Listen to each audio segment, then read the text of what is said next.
Well, I see a middle-aged woman with brown hair and brown eyes.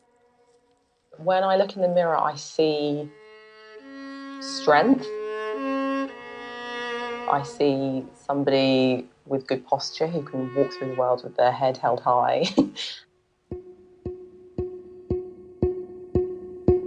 I'm so bad at describing myself. I mean, I'm currently clean shaven, lips that are fuller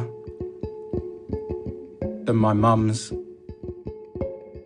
I see somebody who some people sometimes think is mixed race or maybe a little Mediterranean or French or something, but I also mostly see a white woman.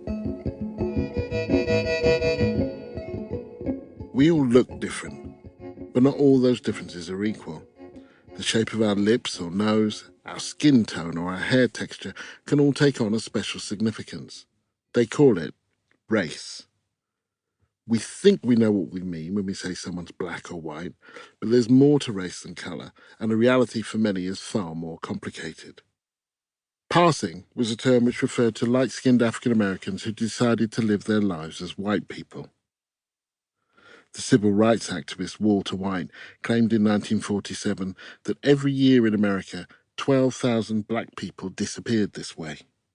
He knew this from first hand. The black president of the National Association for the Advancement of Coloured People had blonde hair and blue eyes. He was able to investigate lynching in the Deep South while passing in plain sight. Passing has long provided a neat dramatic device for writers and filmmakers. Philip Roth's Human Stain, Walter Mosley's Devil in a Blue Dress, and Britt Bennett's Vanishing Half, to name just a few. They all hinged on racial transgression. But it was Nella Larsen's 1929 book, Passing, a favourite of mine for all it reveals about race, class and privilege, which brought the phrase into the mainstream.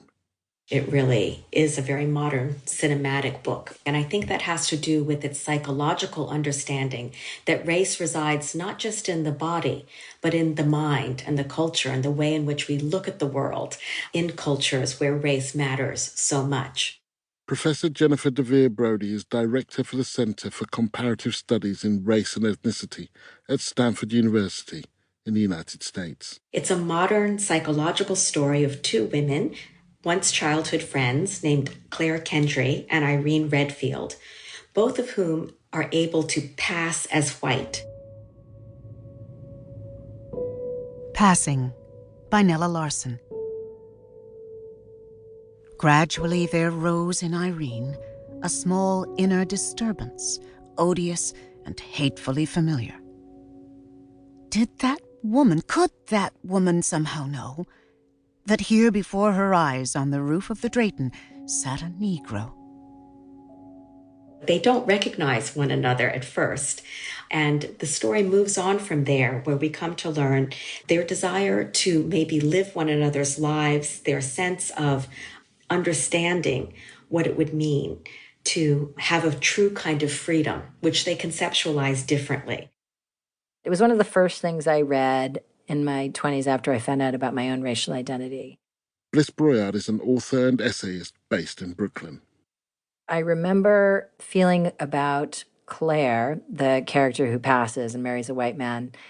She had, to me, a kind of trickster nature, and that she sort of enjoyed the getting over aspect. Like, the joke was on her husband, the joke was on other white people, even the joke was on black people who were light-skinned enough to pass and didn't. And I think I recognize my dad in that characterization.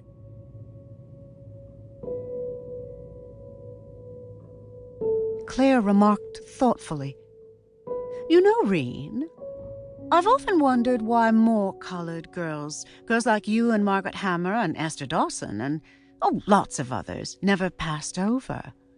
It's such a frightfully easy thing to do. If one's the type, all that's needed is a little nerve."